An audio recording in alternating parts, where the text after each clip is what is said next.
Hi, my name's Sam, and today I'm going to be administering the OPUS exam, the Oral Passage Understanding Scale. Hi, what's your name? Hi, I'm Rachel. And when is your birthday, Rachel? June 17th, 2005.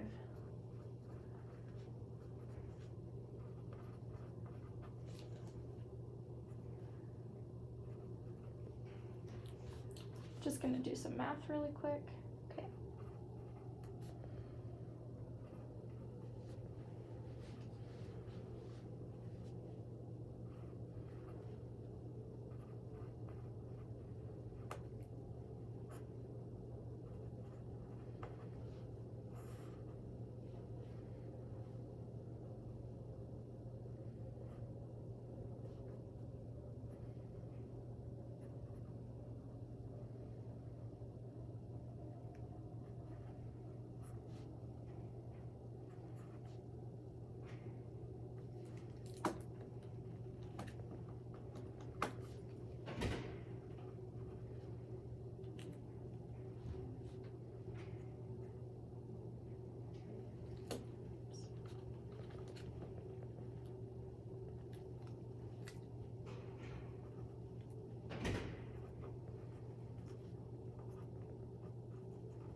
Okay, thank you for being patient with me while I did that.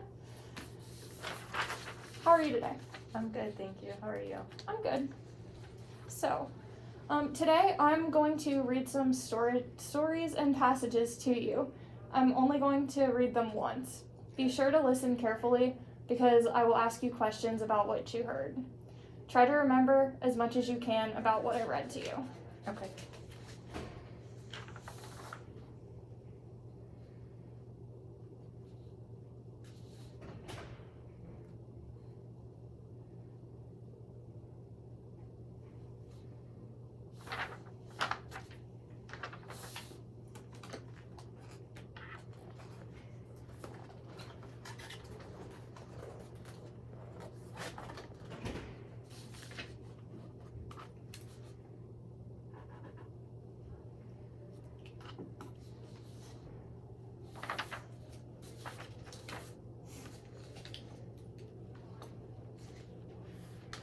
Okay. During every era in human history, new technology has been discovered or created. Whether it was the first use of tools or the creation of the microchip, the goal of technology has always been the same: to make things faster, easier, and better. Great leaps in technology can change the world, even if they are initially met with skepticism. Did we really need automobiles when we already had horses? Would the telephone catch on? Many people doubted the usefulness of the internet at first, but it quickly became a fixture in modern life. The public ultimately decides which technologies will fade away and which will live on and continue to alter society. One thing is for certain: even when it seems that everything imaginable has already been created, someone is working hard to create something we've never thought of, but soon won't be able to live without.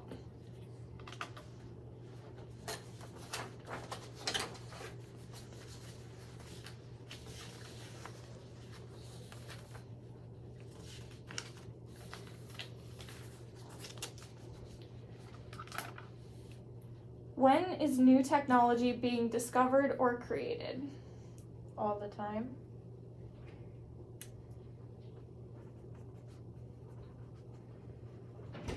Good response.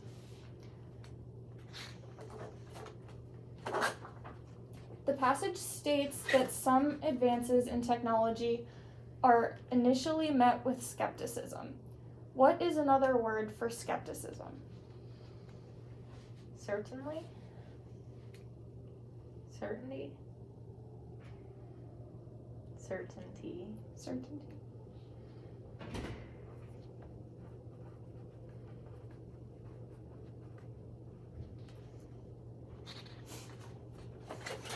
And who decides which technologies will stay and which will fade away? Companies decide whether or not to keep making a product.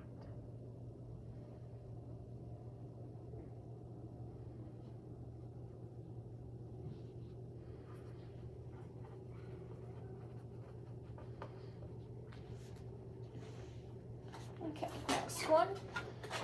The passage states that the public ultimately decides which technologies will fade away. What does ultimately mean? In the end.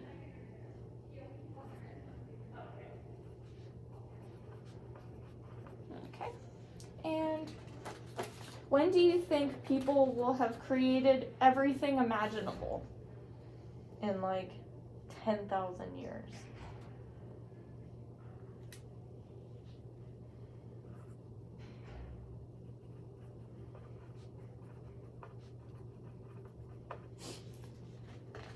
And why do some technologies fade away? They run out of parts to make it.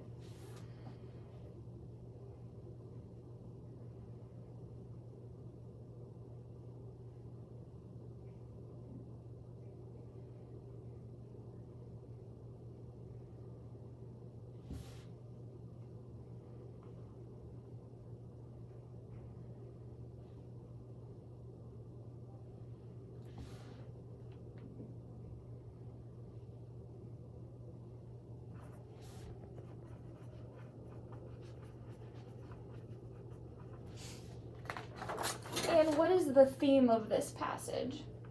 New technology.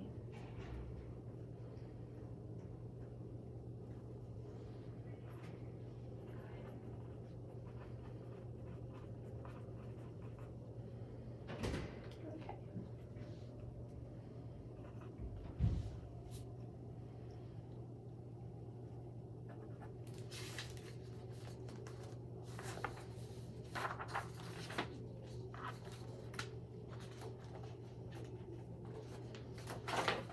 Okay.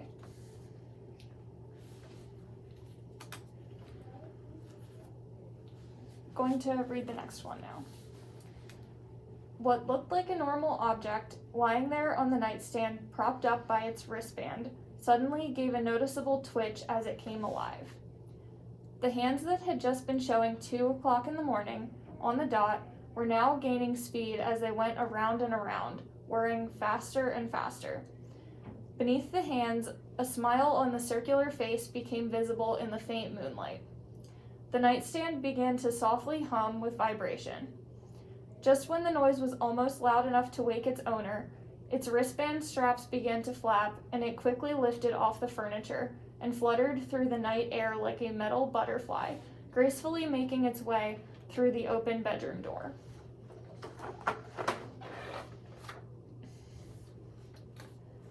What was the object? A watch. Okay.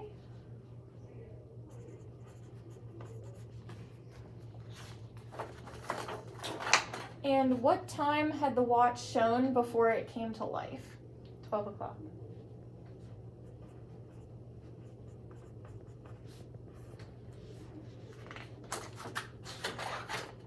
Why did the nightstand begin to hum? It was growing wings.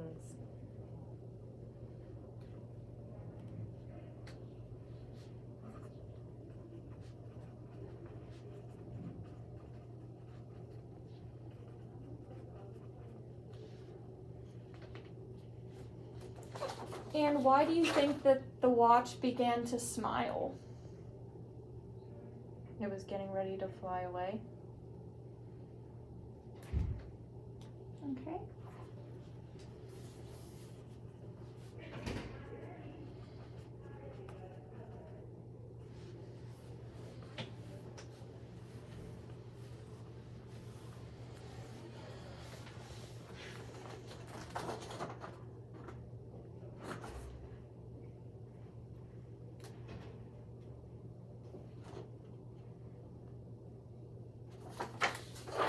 What part of the watch helped it leave the nightstand? The wings. Okay.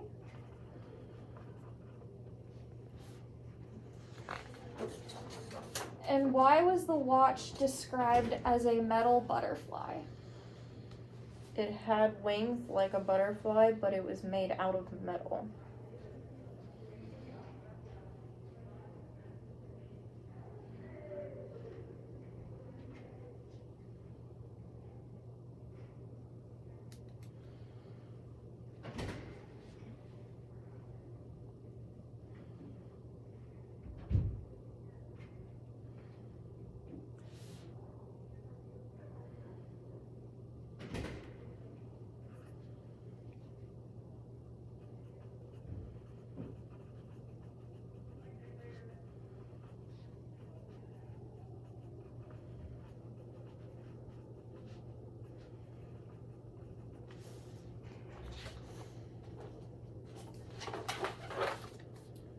The watch is described as fluttering gracefully. What is another word that could be used instead of gracefully? Nicely. Okay.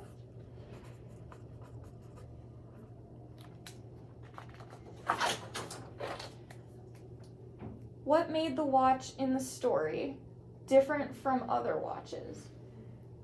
It flew away.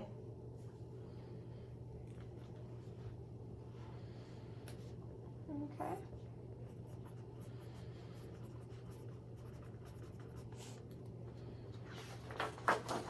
What might be a good title for this passage?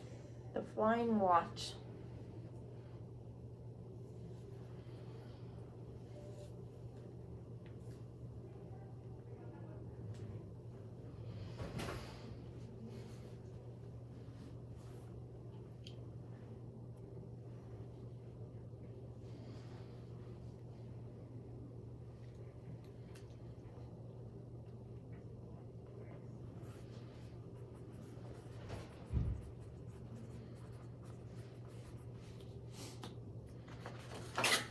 What might happen when the owner wakes up?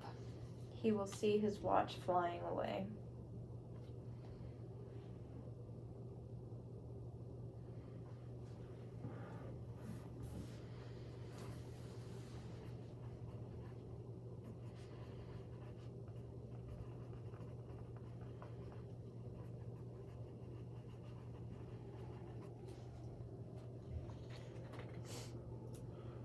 Okay.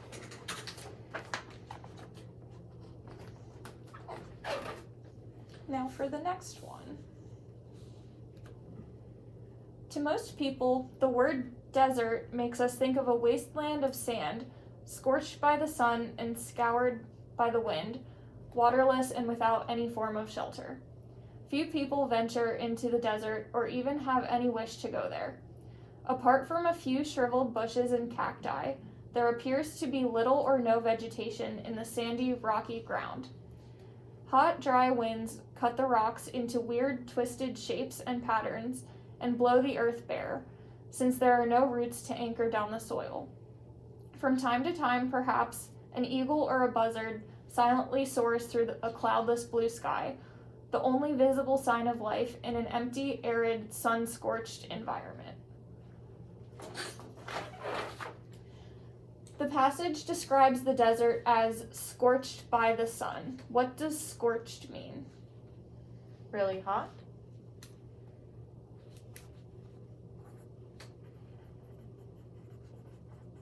Okay. How are the rocks shaped? Spiky and sharp.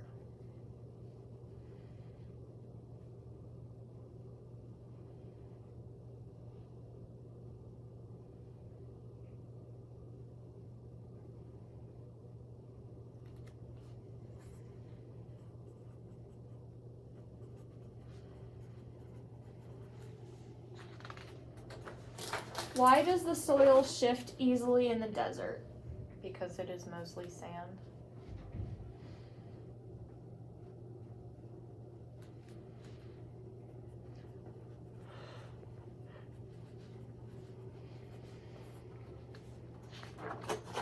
According to the passage, what is the only sign of animal life in the desert? There are some birds that fly around. Okay.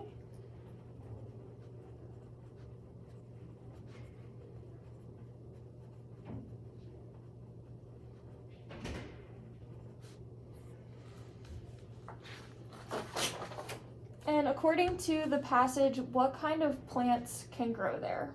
Cacti and some bushes.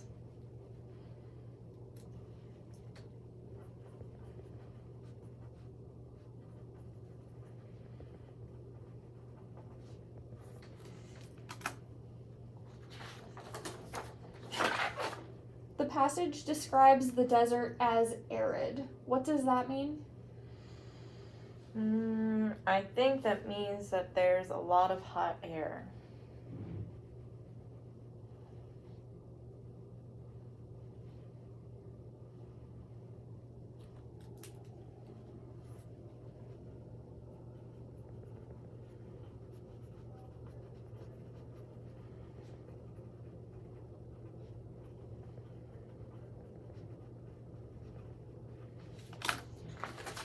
And what emotion does the passage convey?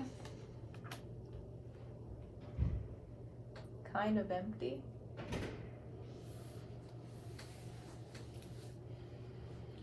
Okay, I like that response.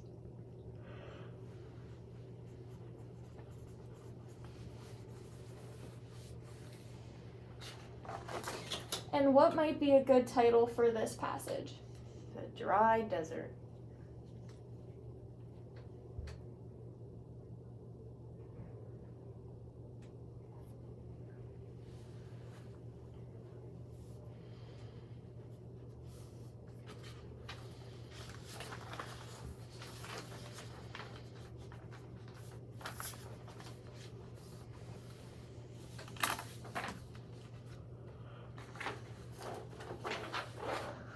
Okay. And then the next one.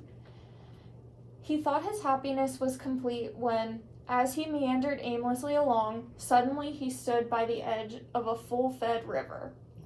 The mole was bewitched, entranced, fascinated. By the side of the river he trotted as one trots, when very small, by the side of a man who holds one spellbound by exciting stories, and when tired at last, he sat on the bank, while the river still chattered on to him, a babbling procession of the best stories in the world, sent from the heart of the earth to be told at last to the insatiable sea.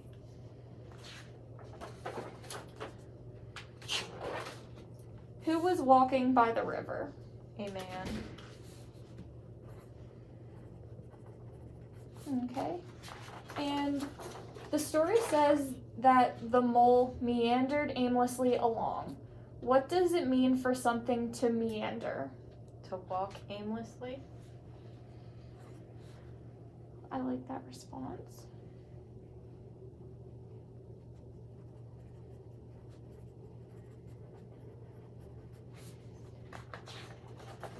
And what did the mole do when he was tired? He read his book.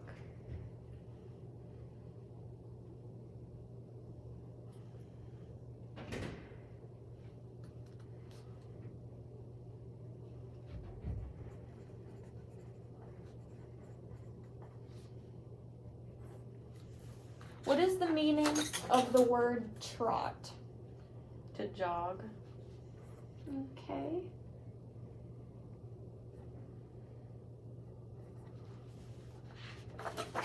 Where was the river headed? I don't know. South, maybe? Okay.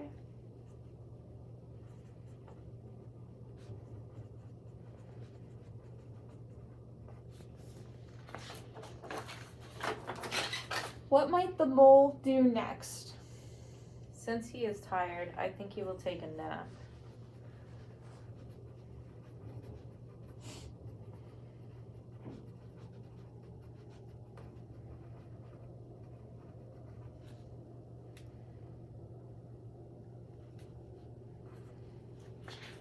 And what might be a good title for this passage? The peaceful river.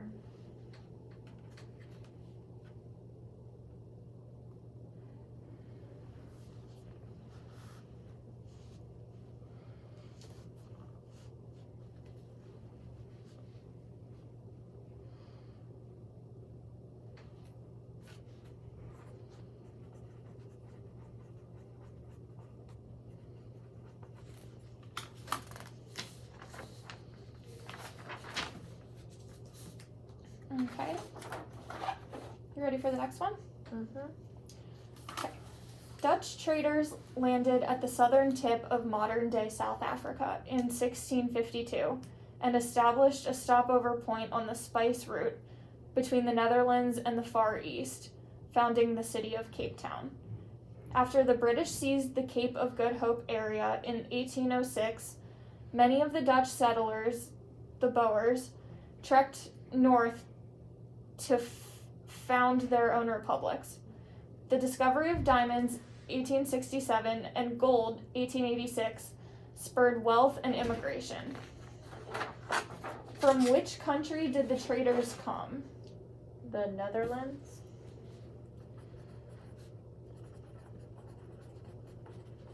Okay. And what were they trading? Spices and other food. Okay.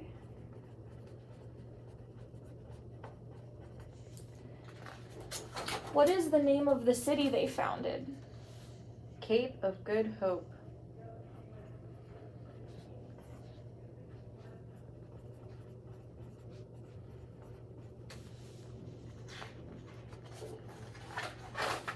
Who seized the Cape of Good Hope from the Dutch? South Africa. Okay. The passage says that the Dutch trekked north.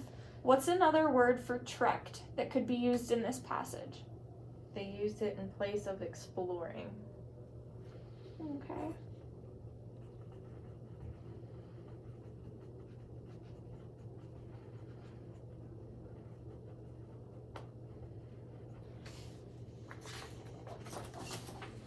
What two commodities increased the wealth of South Africa?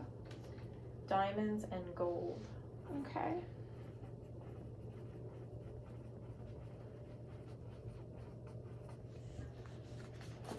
What does it mean to spur an action? It means to start.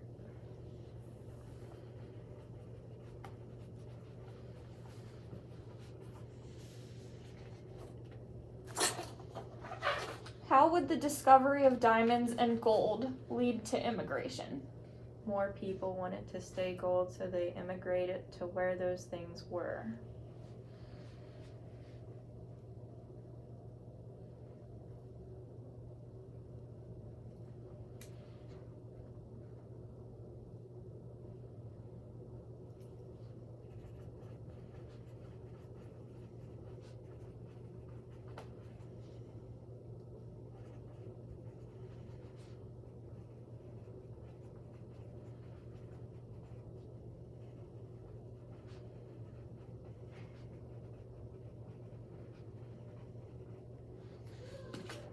Okay. We are all finished for today. Thank you for participating. Thank you.